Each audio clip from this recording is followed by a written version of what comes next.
এনসিপির দখলে রাজধানী ঢাকা শহর থাকবে, সারা বাংলাদেশ নাকি তাদের দখলে থাকবে। আসলে জনসমর্থন ছাড়া এই যে এনসিপির নেতাগুলা এই কারণে এই কথাগুলো বলতেছে, তাদের কোনো জনসমর্থন নাই, এই কারণে এই কথাগুলো বলতেছে। যদি আজকে তাদের জনসমর্থন যদি থাকতো, তারা আজকে স্বৈরাচারী মনোভাব নিয়ে এই কথাগুলো বলতো না, যে সারা বাংলাদেশে আমাদের নিয়ন্ত্রণে থাকবে, এনসিপির নিয়ন্ত্রণে থাকবে। এই যে নাসির উদ্দিন পাটোয়ারি বলেছিল জাতীয় সংসদ নির্বাচনে 2026 সালে 400 আসনের মধ্যে 300 আসনে এনসিপি পাওয়ার সম্ভাবনা আছে। তো আসলে তারা সম্ভাবনা কিভাবে দেখে? ওই যে তাদেরকে সহযোগিতা করতেছে অন্তর্বর্তী সরকারের প্রধান উপদেষ্টা ডক্টর ইউনূস, এনসিপির প্রধান। আসলে এই এনসিপিও হচ্ছে যে ডক্টর ইউনূসের, ডক্টর ইউনূসের সহযোগিতায় এনসিপি বর্তমানে পরিচালিত হতে আছে। এই কারণে নাসির উদ্দিন পাটোয়ারি এ কথা বলা সম্ভব হয়েছে। দেখেন, এই অন্তর্বর্তীকালীন সরকারের প্রধান উপদেষ্টার যে বাচ্চা উপদেষ্টারা আছে, আসিফ মাহমুদের পিএস কোটি কোটি টাকা দুর্নীতি করেছে। তো আসিফ মাহমুদের সহযোগিতা নিয়ে তো এই কোটি কোটি টাকা দুর্নীতি করা সম্ভব হয়েছে, নয়তো আর সম্ভব হতো না। তো এগুলো তো জনগণের ব্যাড ট্যাক্সের টাকা, তারা দুর্নীতি করে, লুটপাট করে তারা এগুলো করেছে। আর গতকালকে এনসিপির পার্টি অফিসের সামনে ককটেল বিস্ফোরণ করেছে।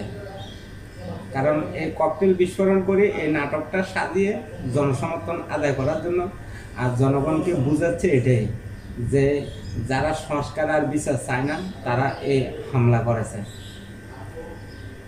তারা সংস্কার চায়, বিচারও চায়, এই কারণে তাদের উপরে হামলা করেছে বিরোধী পক্ষরা। এটা জনগণকে বুঝাইতে আছে। তো তোমরা সংস্কার চাও, বিচার চাও, নির্বাচন চাও না কেন? তোমরা তো গণতন্ত্র বিশ্বাস করো না, নির্বাচনে বিশ্বাস করো না, এই কারণে ওই সংস্কার আর বিচার নিয়ে পরে আসো। আর অন্যান্য দল সংস্কার, বিচার, নির্বাচনে, গণতন্ত্র বিশ্বাসী, এই কারণে তারা সব কিছু চায়। বিএনপি আন্তরিক থাকার কারণে আজকে অন্তর্বর্তীকালীন সরকার এখনো টিকে আছে।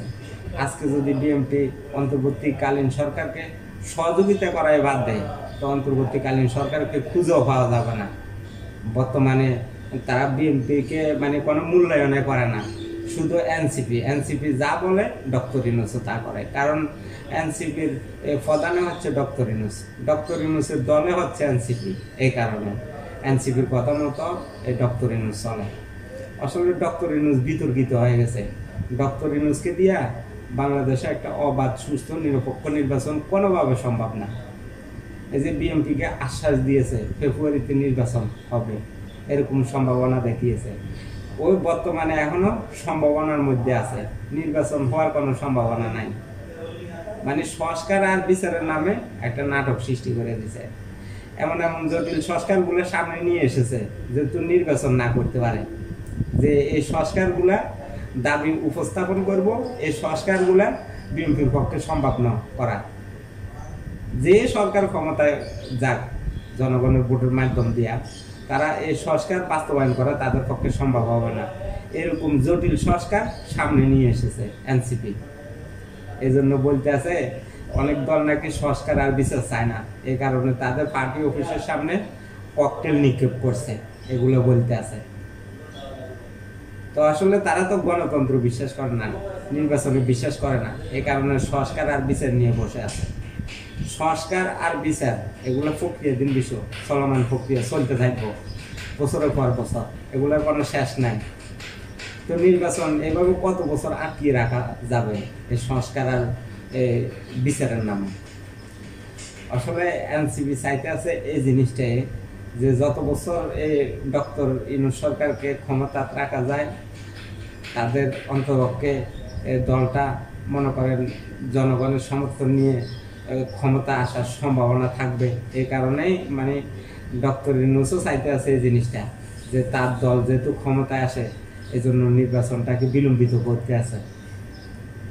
তো জনগণ সব কিছু বুঝে আসলে নির্বাচনে এনসিপির কোনো নেতা নির্বাচিত হয়ে আসার সম্ভাবনা নাই। বিএনপি ভবিষ্যতে ক্ষমতা আসার সম্ভাবনা আছে। দেখেন, এই বিএনপির বিজয়টাই ছিনিয়ে নিয়ে এনসিপির নেতাদেরকে বিজয় হিসেবে ঘোষণা করার সম্ভাবনা থাকবে। তাদের একটা নেতাও এমপি হিসাবে তাদের নির্বাচিত হয়ে আসার কোনো সম্ভাবনাই নাই। এনসিপির এক নেতা নারী কেলেঙ্কারিতে বর্তমানে জড়িয়ে পড়েছে, কিছুদিন আগে গণমাধ্যমে এসেছে। তো তারা দুর্নীতি, চাঁদাবাজি, দখলদারিত্ব এগুলোর মধ্যে লিপ্ত হয়ে গেছে। তারা যদি দখল বাণিজ্য যদি না করে, তাহলে তারা কিভাবে বলে যে ঢাকা শহর এনসিপির নিয়ন্ত্রণে থাকবে? আসলে তাদের স্বৈরাচারী মনোভাব থাকার কারণে তারা এই কথাগুলো বলতেছে যে সারা বাংলাদেশ তাদের নিয়ন্ত্রণে থাকবে, ঢাকা শহর তাদের নিয়ন্ত্রণে থাকবে। এই যে এনসিপির নেত্রী এই কথাগুলো বলতে আছে জনসম্মুখে। আর এনসিপির অফিসের সামনে যে এনসিপির নেতা কর্মীরা এই ককটেল বিস্ফোরণ করে এই নাটকগুলো সাজিয়েছে। নির্বাচনটাকে কিভাবে পিছানো যায়, জনসমর্থন কিভাবে আদায় করা যায়, ওই তারা আছে শুধু টিভির সামনে, সাংবাদিকদেরকে নিয়ে এই টিভির সামনে বসে থাকে, আর বিভিন্ন সাংবাদিকেরা আছে তাদের সামনে গিয়ে বসে থাকে। এই মানে এতটুকুর মধ্যে তারা সীমাবদ্ধ আছে। মানে সরকারের সহযোগিতা নেই, তারা টিভির পর্দার মধ্যে আছে। তাদের কোনো জনসমর্থন নাই, এই কারণে তারা টিভির পর্দার মধ্যে আছে। তাদের সমর্থনে আছে টিভির এই যে সাংবাদিক আছে এগুলা, আর যে অন্তর্বর্তীকালীন প্রধান উপদেষ্টা ডক্টর ইউনূস। এছাড়া আর কোনো জনগণ তাদের সমর্থন তাদেরকে করে না, তাদের সমর্থনও নাই।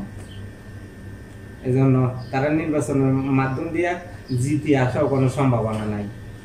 ওই ডক্টর ইউনূসের সহযোগিতা বিএনপির বিজয়টা ছিনিয়ে নিয়ে এনসিপির নেতাদেরকে বিজয় হিসেবে ঘোষণা করার সম্ভাবনা আছে। কারণ অন্তর্বর্তীকালীন সরকারের প্রধান উপদেষ্টা বর্তমানে বিতর্কিত হয়ে গেছে, একবার এক কথা বলে।